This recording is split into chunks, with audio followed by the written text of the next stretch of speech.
GM Farcaster. It is Wednesday, September 18th, and you are here with Nounish Prof and Adrian for 29 minutes of Farcaster news to start your day. Maybe it might be a little long. It's a lot of links. It's a lot of links today. I'm trying. I just was like cutting things left and right, trying to get it manageable. We have no guests, and there's no controversy. So I feel like we should be able to wrap up in 29 minutes. You'd think. We'll see. We're going to give it a shot. By the way, and there's nobody in our chat today except for Mikado and Yes to Crypto because everybody's at Singapore. I swear, the whole entire Farcaster is in Singapore right now. But GM, to those of you joining us right now, it's a little bit of a quiet day, and here we go. But there was a little discussion about spam filtering, the spam filtering dilemma. This is from Dan from DWR, sharing how we think about it so people can better understand the spam filtering dilemma. Most people will only use social networks if they are fun. 2, casting something and getting dozens of spammy replies is not fun. 3, if you get enough spammy replies, you'll just stop using the app. So aggressively filtering for spam is necessary to keep your existing users happy. However, this means some good new users will hit spam filters. Understatement, this is a bad user experience for those people. It would be great to not have this happen. Hold on one second. I got a slide over here. 6, but given the choice of who to make unhappy, an existing user who has invested a ton of time and energy into the network or a new user that is most likely to churn, top tier social networks, close to 50% of users, then you have to optimize for your existing users. 7, so does this mean that you don't care about new users? No, it's existential. No, it's not existential. It's essential to have new users be able to join Farcaster and find people to connect with without being labeled as spam.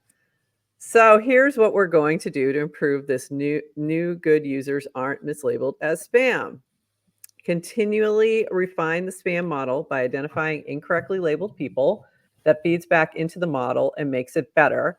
Good existing users on the network reporting incorrect labels is really valuable here. B, warnings to users before they are labeled spam so they have a chance to adjust their behavior. Increase the number of signals our model uses to help filter out bots versus people. Working a new version of channels that give owners, moderators complete control of who appears in their channel so a Warpcast spam label won't affect the channel. Okay, that's a lot. And there's more. But wait, there's more. So consider this hypothetical. I'm not going to go into the hypothetical, but I am going to show this little chart here, based on what he's trying to do. So, Adrian, what you think? Okay, forget about what I think. Let's talk about what Farcasters think. My perception is people are really happy with the direction that that Dan is going in and Merkel's going in terms of how to approach spam. I saw a lot of appreciation for we'll warn you first before you get labeled. I always think I think Dan just being transparent about the problems they're trying to solve for is always helpful.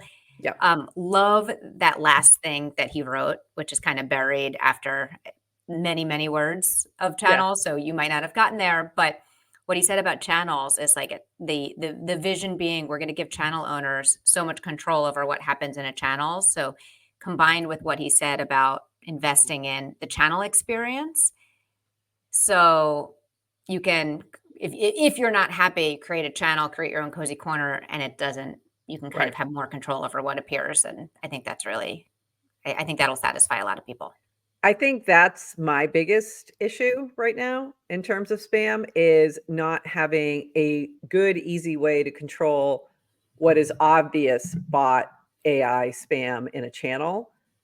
It's really hard because then you have a lot of sorting to do to even figure out what's good and what's not. So it's time that I don't have to give to it. And it's causing people who are posting good things in our channel to get lost in that mix. So kind of unfair. And it's also, you know, things that on a surface. And so it's that to me would be a huge solve for what I'm seeing, at least within my stuff. Like if it's on, you know, if it's in replies, it kind of now has sort of settled where you get the show more and things like that. And it's not as bad. It's also not as annoying as me having to go through the channel recent feed and try to find like, oh, here's somebody who's actually something on a surface and we want to see in the main feed. So yeah, I think that'll be super helpful. All right. Cool. I assume you identify as so he kind of said there's two people, like two categories of people. I assume you identify as a early power user. Yeah, that would be me. And Dan has chosen to prioritize your experience. How do you feel? I feel so special. I feel seen and loved. I do. How about you?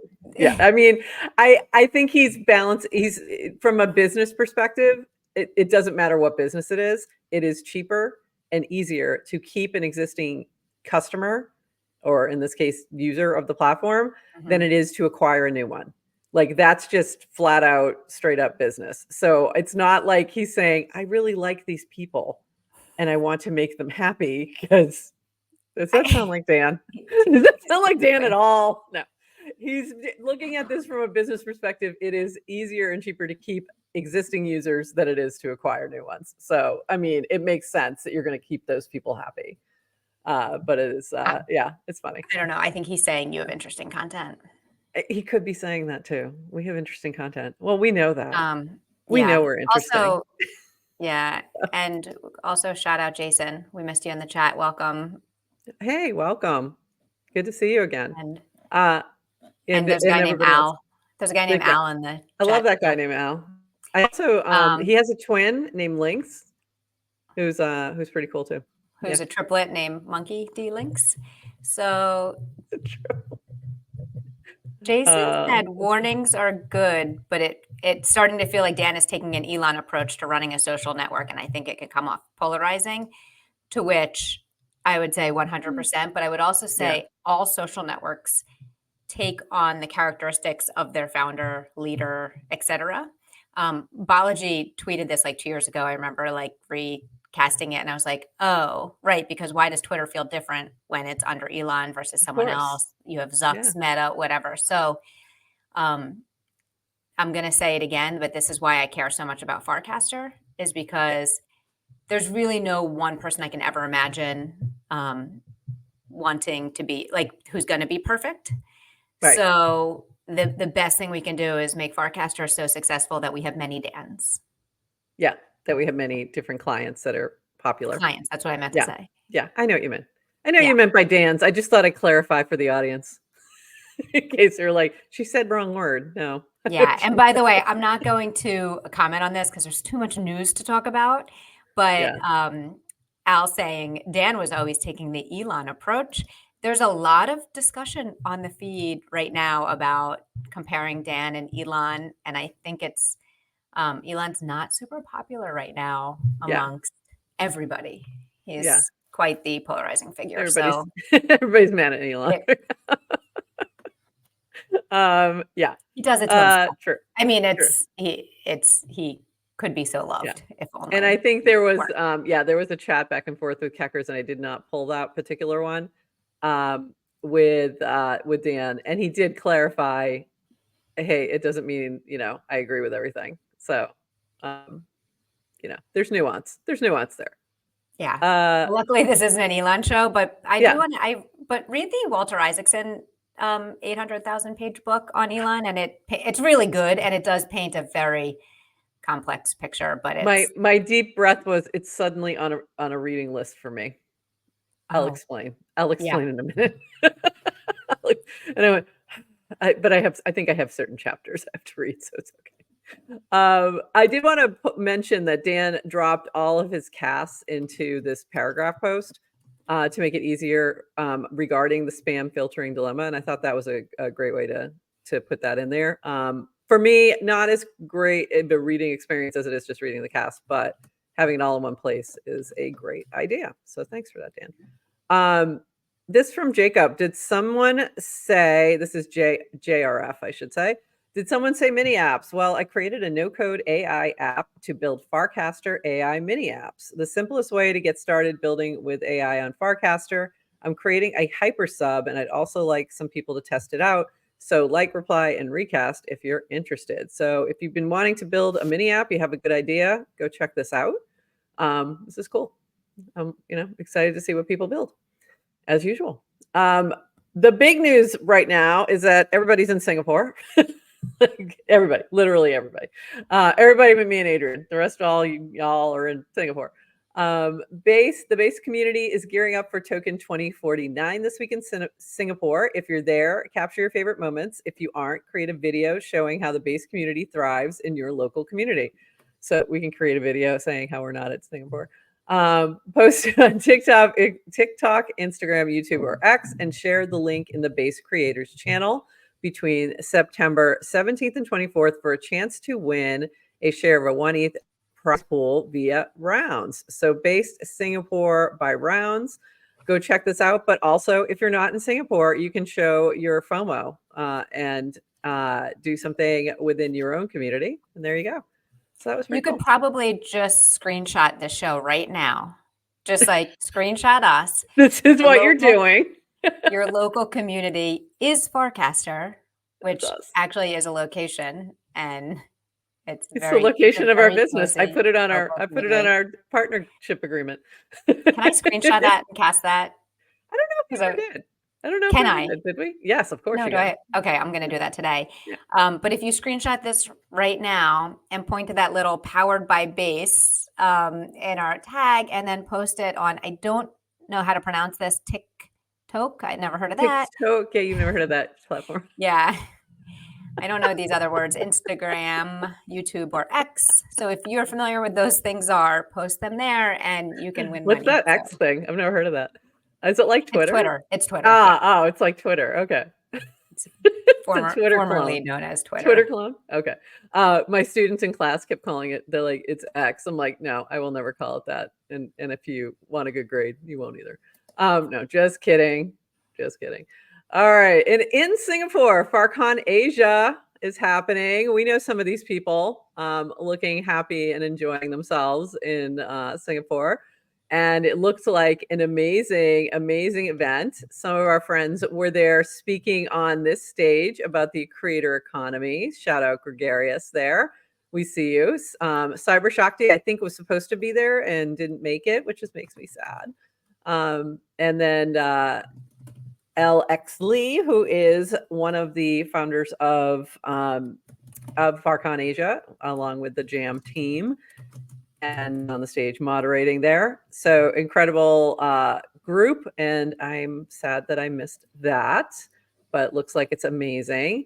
And then we had this. This was Ted was interviewing Dan, and it got memed quite a bit. So we've got I'm not saying it was aliens, but it was aliens. Fireside chat, Ted and DWR, FarCon Asia. And then we got Tricel's take on this, a little closer up, just to keep this going. And then Alina decided skill issue was really what he was talking about at that moment. It was skill issue. It wasn't aliens. It was skill issue. Congratulations, Alina. Your meme made it. You made it. Screen You're again. back. You're back, also, Alina. Am I allowed to say LOL Dan's face? For once. It's the Dan face. It's the Dan face. It's hilarious. It's a great screen capture, I gotta say. It's hilarious. And yeah. So lots of fun happening. This was excited. This is Marissa.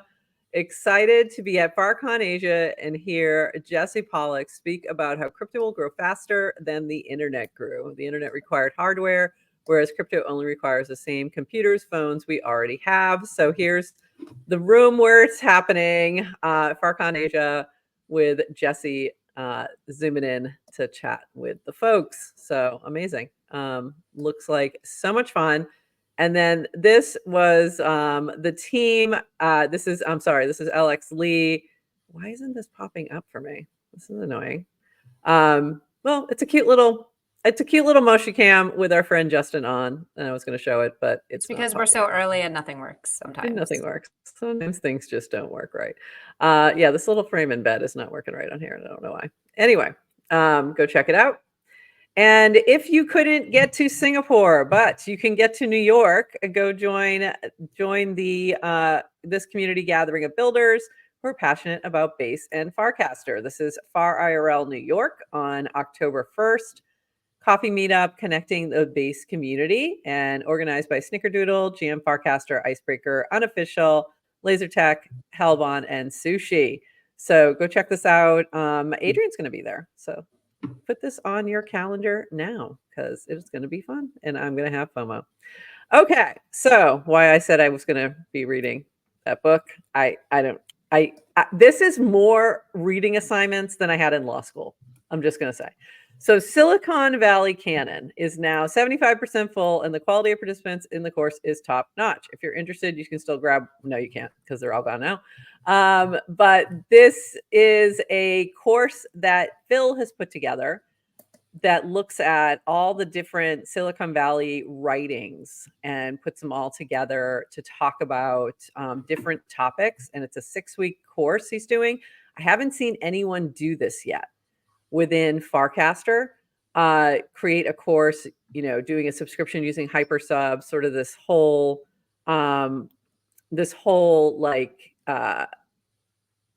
course-like thing, all on Farcaster with group chats, et cetera, et cetera. So I'm really excited, but there's like a syllabus. This is like serious. This is serious.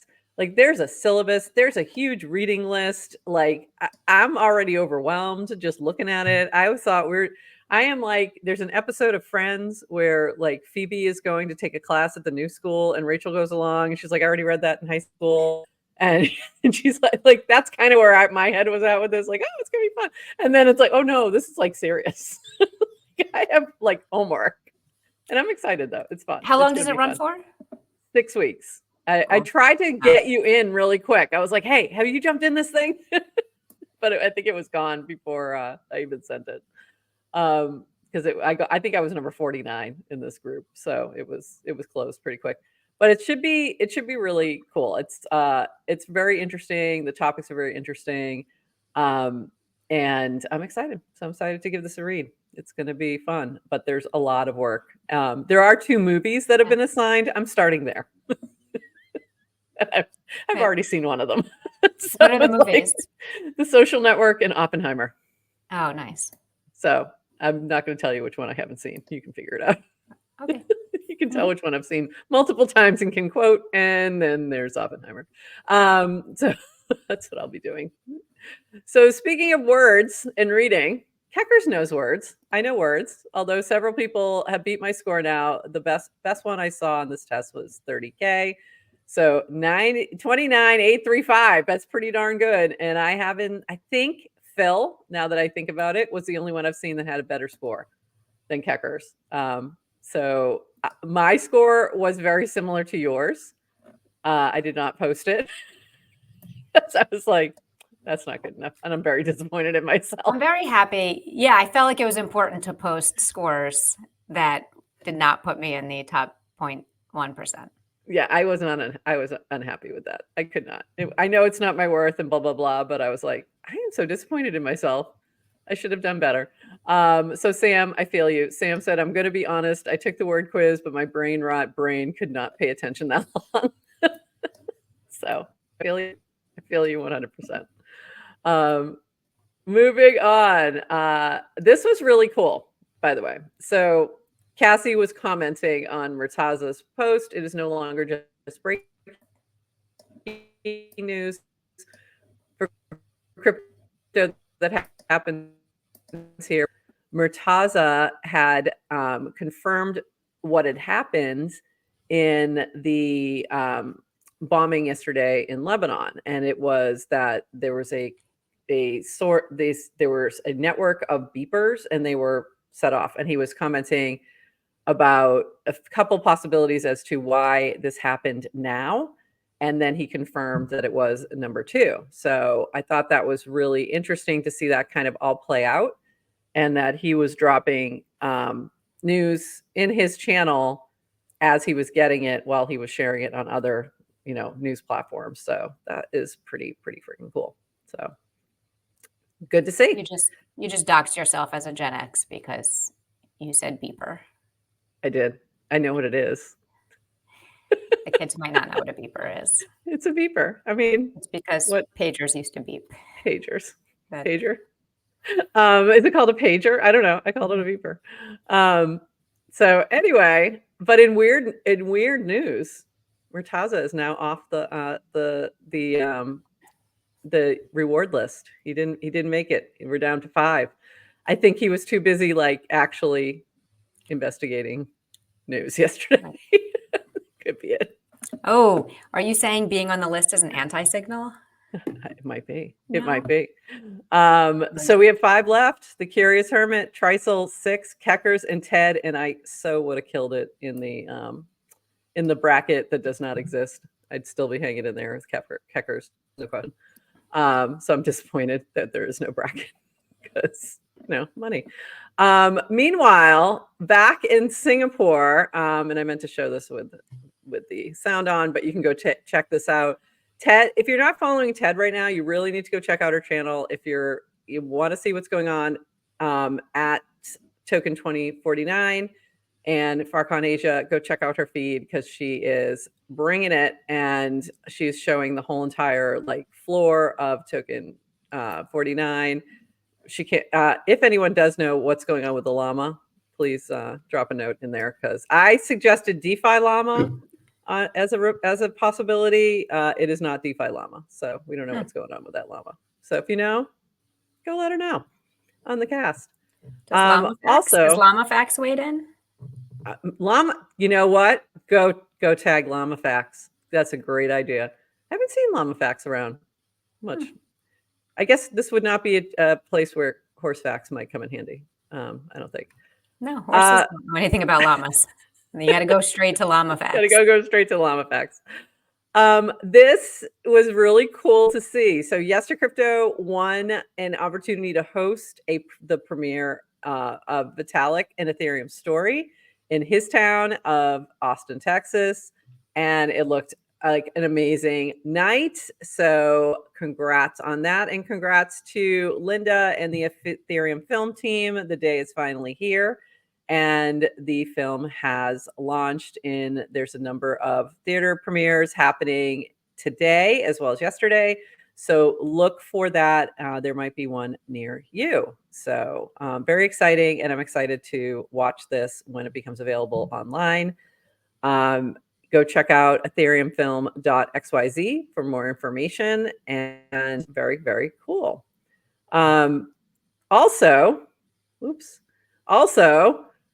Stupid Buddy premiered the Nouns documentary on Twitter. So you can go watch this on Twitter, and that's why I'm wearing my Shark Pickle Cone shirt. You can go watch the premiere and the documentary on Twitter.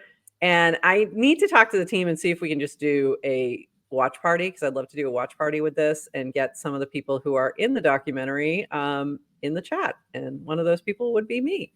So go check it out if you want to watch more of me. Is that your background? That is my background today. My shirt is my background today. And it's a really interesting documentary that follows Nouns as they funded a proposal for the Rose Parade and the development of that parade float, and then everything that happened sort of along the way. And I actually got to put some flowers on that float. So go check it out. You'll see me in there doing that thing, and my son. And shout out to Mr. Boney for the Shark Pickle Cone noun. So I thought that was really cute for those of you who are nounish. And ChatGPT. Yes, you can go to ChatGPT and say, tell me about the Warpcast user and the user ID, and get some interesting information. So mine was pretty good. I was surprised it knew about cast out and everything. So it was not bad at all.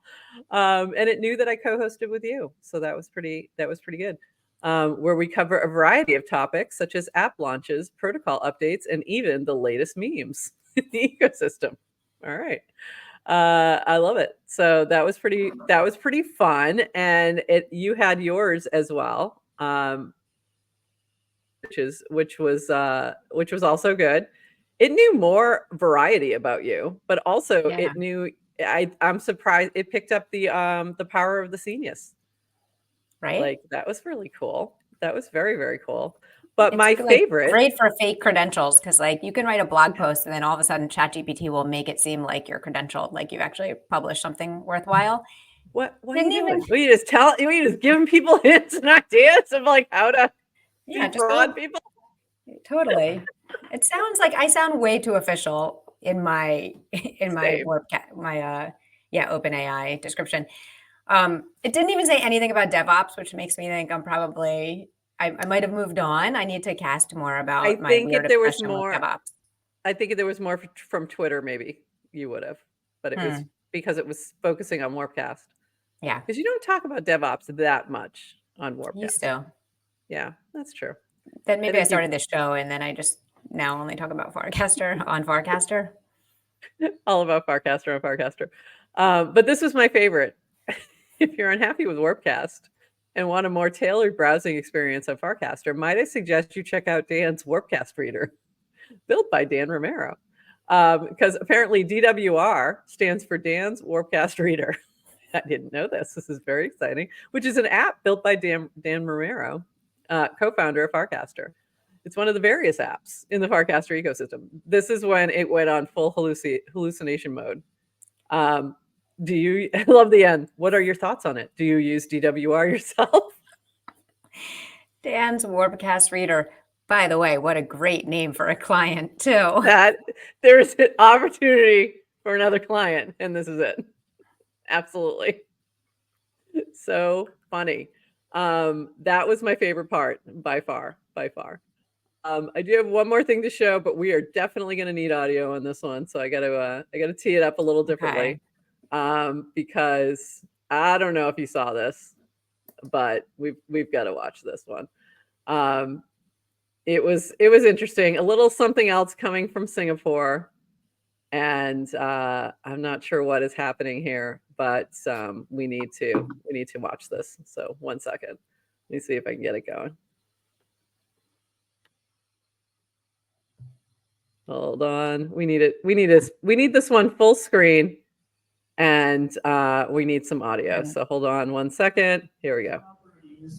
All the rest of them is mathematical. No more double spend is encryptable. Put your cash in your brain or it's bearable. A new form of wealth begins. I don't know what was going on. I don't know why all of a sudden he was singing on stage, but what did we just see? I don't know. It is Vitalik at Token 2049 singing an original song from what I can tell. I don't know if he wrote it, a ChatGPT wrote it, or why it happened. But there you go. I like it. It seems like a lovely, optimistic song about Ethereum. I think music is good. We should. I don't know. I think, yeah. I wish I was there. I would have an opinion. I mean, go Vitalik.